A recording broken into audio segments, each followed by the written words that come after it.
guys that get a lot of credit is Steve Blackman from Muscular Development. I mean, those guys have done an extraordinary job for years and years and years to promote health, to promote fitness, to promote strength, to promote bodybuilding, powerlifting, weightlifting, and all of those kind of things. So the contributions they made is gigantic, and I hail them for that.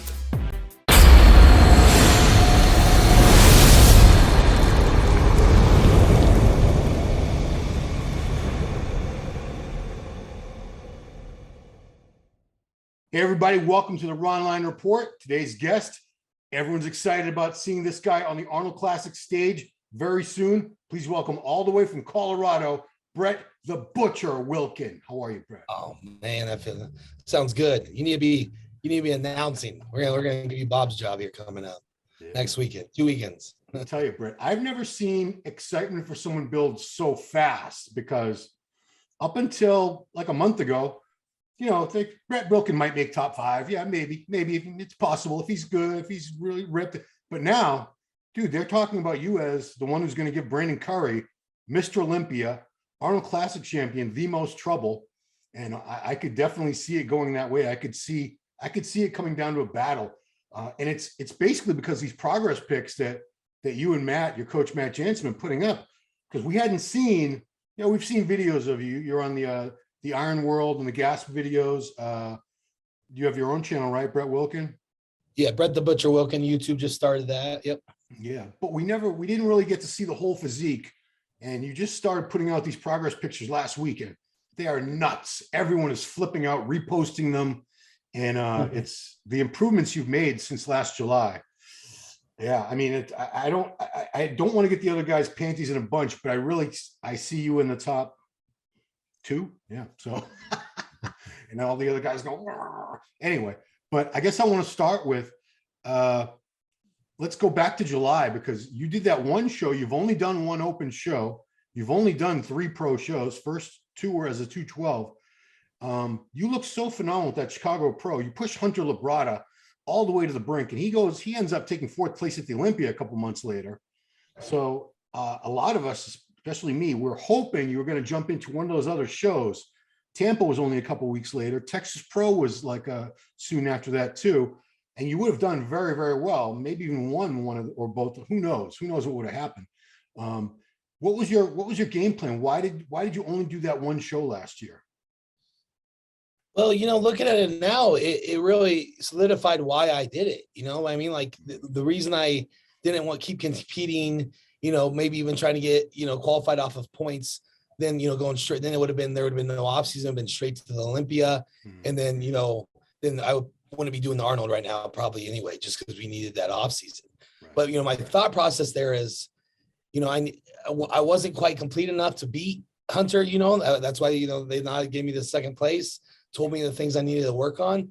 And that was a no brainer for me. You know, it's like, if I'm not there yet, then I'm not going to keep competing just to see the stage. You know, I want to, next time I come out, I want to win, and I want to, you know, I want to be one of those top tier guys. So I needed to go into that off season as soon as I could, you know, give a little bit of a break and then build into that winter months. And that's exactly what we did. And now what you like you mentioned, these progress pics, like they're showing that tissue that I added, that work that I added, you know, over those winter months. You know, I remember I was at the Olympia. You know, we had some really good seats, but I'm sitting there, I'm bringing meals with me. I'm eating meals during the Olympia, you know, it's just like, I was so driven because I knew, you know, that Chicago gave me a taste of what I can be. And I just went full go with that. And, you know, it paid off. You know, I know for sure I'm a level up. You know, we'll see how much here in 2 weeks, everybody will see how much that's going to be, but it definitely worked. And, you know, I think it's all going to play out for the better here as I continue my career. Yeah. So what kind of feedback did you get after Chicago from judges? And, you know, I know Matt, he's a perfectionist too. That's a Matt Jansen word, tissue, by the way. If someone says tissue, you know, that's a Matt Jansen client. Yeah. Not that he came up, that's been a word in the English language for a long time, but he's the one that coined it. So what were the things that you and Matt sat down and said, okay, this is what we need next time you're on stage, this is what's got to be better? Yeah, it was more so. Yeah, it wasn't judges' feedback. It was just, you know, using our, you know, eyes as bodybuilders, as a coach, and, you know, as an athlete. Like, it was going to be just, we needed about 8 to 10 more pounds to be, super, super competitive and be a top bodybuilder. And then, picking the places as well there, more thickness in the legs, more, more arms, more shoulders. So it was just get back to work. The main thing is I've done a really good job of growing symmetrically, and that comes down to my training and this, my splits and how I set that up.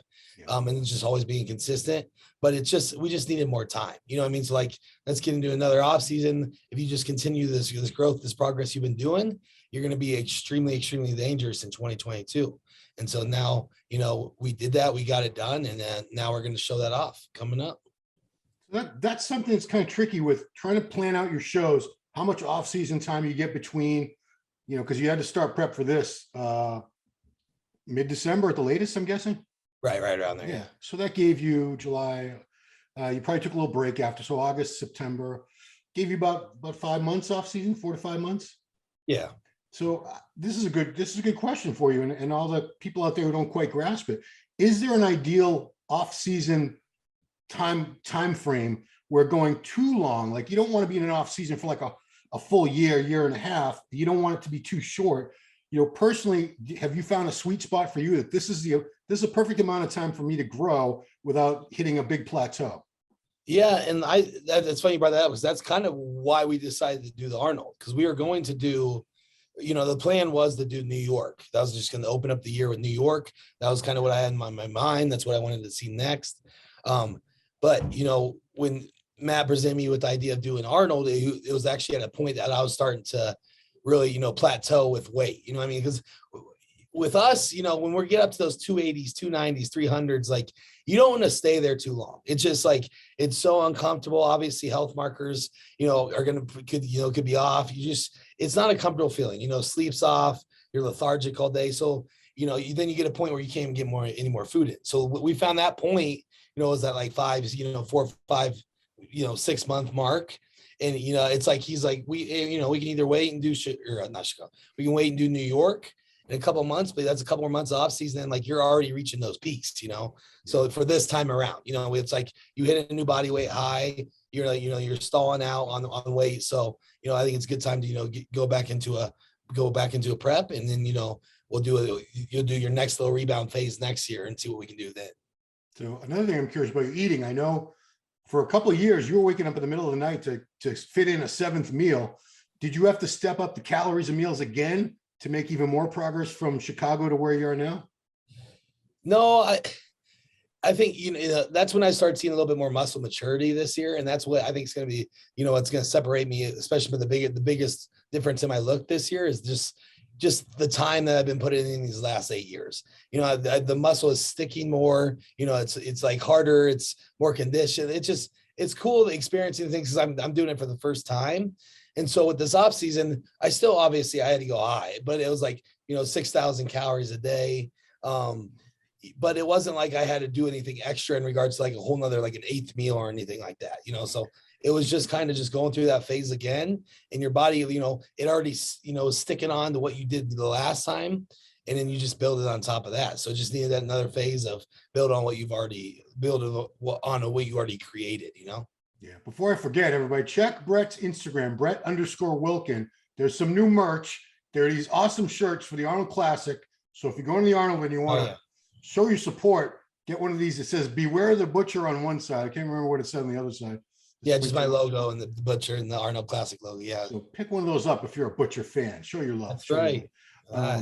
The training, man. I don't know. Have you been getting stronger? Because the weights you've been moving in this prep are just ridiculous. But I don't know if that's you're just maintaining strength that you already had, or have you been getting stronger?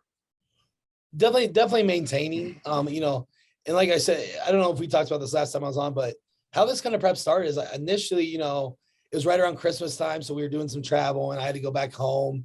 The gym situation wasn't the greatest. So I kind of like pushed conditioning there early on, just because I wasn't getting as good of workouts as I would here at Armbrust. I wasn't, eating as primely as I would here.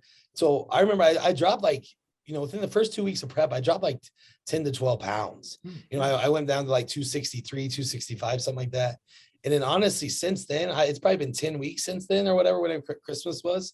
Yeah. And I've only, I've probably only dropped about 4 or 5 pounds since then. Wow. So it's like that, once we got back here, we got dialed in, we were able to keep food high, and all we did is just kept getting tighter and harder every week. So it's like, this is the first time I kind of had a prep with that, where it's like, from start to finish, I didn't drop much weight. It was just refining, hardening. And with that, I was able to still lift very heavy. So, you're still seeing videos of me, what was I, 4 places side pressing the other day with Ian. Yeah. And it's still there for sure. Obviously, as the workout goes on, a little bit more muscle fatigue and stuff and energy levels, but strength is still there. And that's because, we've just set ourselves up so good for this. It goes into being a very, very productive off season. You see me, I don't ever get too fat. I got up to 280, but it wasn't like sloppy, glutes were still even a little striated there, and it's just like, when you do that, when you're serious about this full time, when you're making it a lifestyle, when you flip that switch to the prep, especially, as you continue this over years with the muscle maturity and stuff, it's more just about the detail, refinement, and not so much, hey, I got to drop so much body fat and just, dramatic, no carb, so it's like, I can use food a little bit better now. I can use the carbs for energy in my workout, and then the response as well. So it's just cool to see these new things. I talked to Phil, Phil Heath recently on the phone. He was giving me a little bit of advice on the 2-day show and everything. And that's one thing I covered with him. I was like, man, I'm seeing this, and this. And he's just like, yeah, you'll see this. He just started listing out these things. He's like, as you proceed in your career, as muscle maturity increases, he's like, cardio might not be as needed there. You need to be smart there. Yeah, it's a good conversation to see, and how my body continues to adapt and move forward. Yeah, it's interesting you mentioned that, because this is the first time so the Arnold has been around since 1989. This is the first year it's been a 2-day show for open. They've split it up for other divisions, but I'm not even sure why they did it this way. I think they like the excitement of having the judging, the night before, like the Olympia, and everyone gets all hyped up, and then they got a full day to keep that excitement going. Is this the first time for you that you'll have done a 2-day show? Yeah, absolutely. So this will definitely be a new experience. Luckily I got Matt in my corner, so I haven't been stressed about it at all. Seriously, that's kind of the fun we have, is like, it's game time right when you land. We're gonna get out there to Columbus, and like everything just changes. Everything you've already done is out the window, and so now it's all about, we're gonna adjust every 2 hours. Eat, train, pose, eat, pose, and like that's we have fun with that. That's kind of the competition in itself, is that whole week. So I have the utmost confidence in his abilities. So that's not going to be an issue. And it's just going to be kind of a cool experience, Only thing I'm kind of worried about, Ron, is like, how do these dudes sleep? Like Friday night, if it goes good, you're like all riled up. It's like, how am I someone's going to have to come knock me out so I can go to sleep leading into Saturday, I've so many Mr. Olympias that I've talked to say that, like, after they win the Olympia, they don't sleep for like 48 hours. They're like, even like Lunsford, he said, no, I didn't sleep for like almost 3 days after. It was just the adrenaline. It's just the rush of it's something. Yeah. So I don't know, maybe try Ambien, but ask your doctor about Ambien. Yeah. But, yeah. You were just out in Florida, right? Yeah. Earlier this week, actually. Yeah. So what was that like? You got to train. I saw one video with Ian. So who else did you train with? Do you train with the Revive crew down there? Yeah, so it was with Ian all 3 days, and a couple, other guys, Julian and Eddie, they're members there, and they train with Ian usually as well. Main thing was just getting in front of Matt, just getting it in person, making sure they, everything's looking as it should. And it was a huge confidence booster, man. That's literally what it was. It was go down there, in a new environment, get some good training sessions in, pose in front of these guys that have been there, done that. When I took those pictures, it was Ian, Melissa, Chris Bumstead, Dom, the Revive owner, Matt, 3 camera guy. It was like everybody just in this tight little room, sweating my ass off in this Florida sauna, it felt like. But it was like, if you can impress those people right there, in their house, made me very confident coming back here to finish up and bring, what we have to the Arnold stage. I got to give a shout out to your photographer back in Colorado, Ned Mataroso. Is that how you say his last name? Yeah. Yeah, man. We have a leg training feature, guys, with Brett coming up in the April issue. Killer shots, man. Just killer Yeah. shots. Yeah. We're actually, after I get off this interview, he's gonna do some video for MD. We're gonna do some. I'm gonna train here after this, and he's here ready to do some video. So we'll get some good stuff for you. So the heavy training thing, there's two schools of thought. And obviously I know where you fall on this, but some people will say, well, you're that lean, you're so close to the show, you need to back off and lighter weights and this and that. Don't train too hard. Other people say, if you want to keep that density, that grainy look, the fullness to the muscle, you have to keep the heavy weights in all the way to the end. Is that something you've always done, or is that something that Matt sort of impressed upon you? Yeah, I mean, I would think I'm just someone in general, I love the training. I love the process. One thing I will say is, with a little bit more maturity now, I'm not going to be like, I have to hit these certain weights. I have to fall, this progressive overload leading to the show or anything. I'm much smarter than that now, but if I'm feeling good, I'm still going to go for it. I mean? Like, I'm still going to push the weights that, I feel I can handle, safely. It's, you be much more thoughtful and smart this time around, but these things are still feeling good. I'm still going to train. I'm going to train to my peak ability. So it's not like, I think people find an excuse because they're 2, weeks out or with 1 week out, and it's understandable. You're tired and stuff, but is it just so are you mentally tired or are you physically tired? So it's a big difference. If you still have the stuff in the left in the tank, I'm huge on making sure, maximizing each training session leading all the way up to the show, or leading up to peak week. We're not going to be too crazy that peak week. Yeah. So another thing that's come up, this show started out with 14 men in the open. We're down to 10, including you. Word on the street has it we're going to lose another one very soon. I just saw that. Yeah, it didn't say who it is yet, but I have a strong feeling as to who it's probably going to be based on pictures I've seen, everything. But is it does it disappoint you a little bit that there's not as many guys up there, or is it, do you not even care? It's just, you're just getting ready and you're focusing on yourself? Yeah, I mean, there's nothing I can do on my end. Would I prefer that it's like 15 guys there just to like make it just a bigger show for the audience? Yeah. You know what I mean? But like how I'm looking at it, it's not going to, who's there's not going to matter on me, bringing the best of me possible. I'm focused on continuing to bring the next version of myself. And that's what I'm going to do. And then if that's enough to, with who's there, then that's enough. I'm going to win, so thing is, that's what I'll go for regardless. But yeah, like I said, it does. I don't want to see any more go out, because then you're down to like 7, 8 guys, And so, I mean, the top guys, I think, in my opinion, are still going to be there. It's going to still, those top 5, 6 guys that have been in my mind the entire time, who I think are still there. It's just, now it's just for how much the Arnold's doing, putting into this event, the money they spent in, creating this, because they really wanted to blow it back up. I was just hoping that, it gives that big opportunity for these athletes to really showcase that. So it's still going to be, awesome. That. So it's just hopefully we can grind it out here towards the end and no more guys are out and we have a great time. Yeah. I mean, as it stands right now, we have a Mr. Olympia in the lineup. And as it stands now, we have 3 Arnold Classic champs in the lineup too. So it's still a very, very high quality event. Does it blow your mind that a year ago, February 2021, I don't want to say nobody knew who you were, but I knew who you were, but I was like, well, you had never done an open show. I didn't know if you were ever going to compete again, or what, you weren't on my radar. I don't think you were on too many people's radar, but here we are coming up on the Arnold Classic, the second biggest show of the year, which they just boosted up all the prize money. That's pretty awesome too.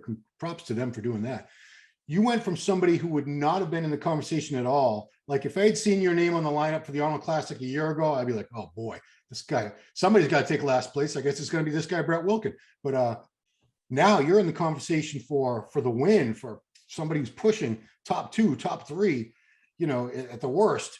It's got to make you feel good. It's got to be a confidence booster. I know you already believed in yourself and Matt believes in you, but now you have your fan base has been growing like exponentially just over the past couple months. Yeah. I mean, I think people are relating to, like, it's an example of someone that just fucking went away and did the work that was necessary. And now I'm getting rewarded for it, taking those 2 years off just to, that's tough. You have no goal, no stage goal in mind. It's just, hey, I need to reevaluate everything, and I need to grow this much. And I need, there's no there's no big prize at the end yet. You know what I mean? Like this is just day in, day out work, you know, and eating that much every day, you know, training that hard every day with no social media satisfaction or anything like that. So it's like, it's just, it's rewarding and it's really cool. And it's like, but then I also keep reminding myself, Ron, that like, what got me here in the first place? You know, what got me here is the work, you know, the work that you had to put in, you know, the social media and stuff. I'm putting a lot of energy into that because I know what it can continue to do and vault me up like it's been doing. Yeah. But, you know, the main focus is always going to be the work behind the scenes that people don't see.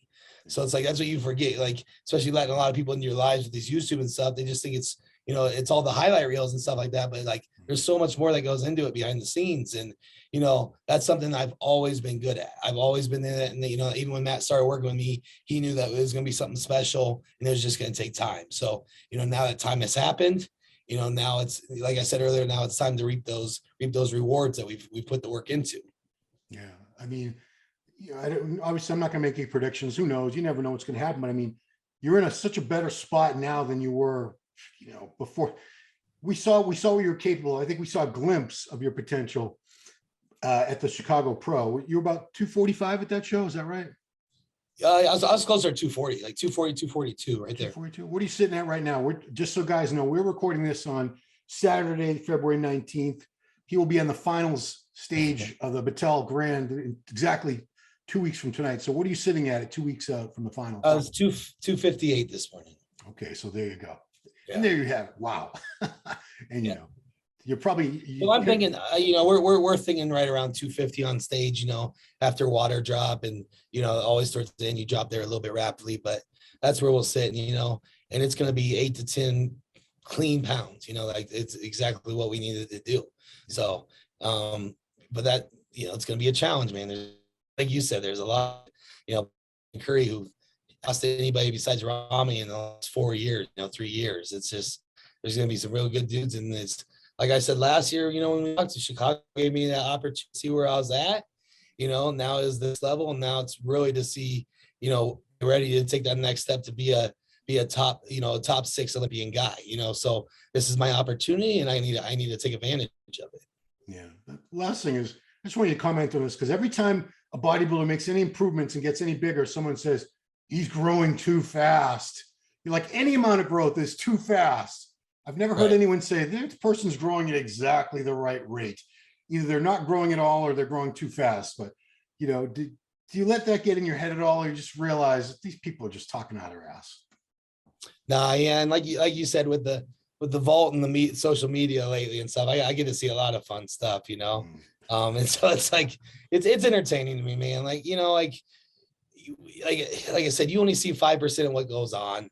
It's, you know, the things we do behind the scenes, you know, especially making sure health markers are all set, everything like that. You know, we do a really good job. And, you know, it's just, if it was too fast, I wouldn't be looking this good. You know what I mean? So it's like, it's not like I'm blowing out my waist. I still have a very, very, very good waist. And, you know, my shape is going to be what sticks out the most on the stage. So it's, you know, I'm just letting my body go the way it wants to go. You know, that's why I left Classic. That's why I left 212, because I didn't look as good there, because I was always looking better, bigger. So it's like, why would I restrict myself? Like, you know, if I'm all in on this now, so let's see how good I can look. If it comes to a point where size gets too much and it's starting to ruin my look, then then we're done. You know, then it's more just about refinement and finding that weight. But right now, the bigger I keep getting, the better I keep looking, in all around the board. So, you know, like I said, it's just fun for me, and, you know, I enjoy it, and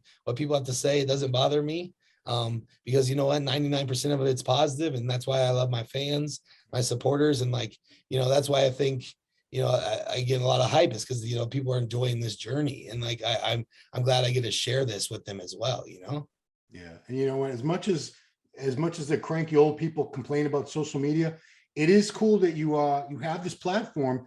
All these athletes today in 2022, you have this platform to be able to share the experience, the journey, the prep, all that stuff with the fans. Back in the day, we didn't know we never saw any of that. We saw the guys on the stage, and that was it. See you next year. You know, you're lucky if you saw one picture of them from throughout the whole year between Olympias or something. So I personally think it's cool that and I think that's why you guys have such followings, is they have this access. They feel like they know you. They get to be inspired by you every day. You know, you put out the content, you're doing a great job with that. So yeah, and that's, I mean, like it's such an advantage. I mean, I can, you know, a big reason I got where I am today was because I used this media right when it was kind of starting out more with we talked about, I think I was with you last time, was like watching Flex Lewis and Dallas McCarver train on YouTube, on their Instagram stories. Like that's what gave me ideas. That's why I was writing everything down. I was copying their workouts, going to the gym later that night, doing that, so that's why I am giving back to what created me. I use those things to build up my own, my mythologies, everything I do in my own training, everything I've, created to today. I built it all off of those things, using those resources. So now I'm turning around, giving back to what, created me, and giving those resources to others to build their own path, so it's been fun. Like I said, even when the energy is a little bit low, I still enjoy doing these things, and I'm going to continue to do it. And it's obviously working and people are entertained. And we're going to ride this all the way through. Yeah. Well, I know you're 2 weeks out, less than 2 weeks out, 13 days from the judging. So I appreciate you taking the time. I know you can't be feeling like $1 million right now. You're looking incredible, but thank you. I'm sure the diet and everything's hitting you. So I definitely appreciate you taking the time, giving us a little bit of energy for this. And now you're going to go shoot a video. So that's going to be even better. So That's it, everybody. Please follow Brett on Instagram at Brett_Wilkin. Yep. And you have your YouTube channel, Brett Wilkin, or no? Yep. YouTube's Brett, and then parentheses the Butcher Wilkin. So that's parentheses the Butcher Wilkin. I like it. Yeah, keep that Butcher thing. Don't ever let go of that. That's a great name. No, all great bodybuilders have a nickname, a persona. And so when we create it, we're running with it. So I appreciate that, Ron. Cool. All right, everybody, please subscribe to our channel. Hit that thumbs up thing, hit the bell thing, hit all the things except for dislike. Don't hit that. And that's it. Check this guy out at the Arnold Classic in less than 2 weeks. We'll be doing full coverage in Columbus, Ohio. Brett the Butcher Wilkin. Can't wait to see you up on stage. That's it. I'll see you there. Thanks, everybody, for watching Ronline Report with Brett Wilkin. See you next time.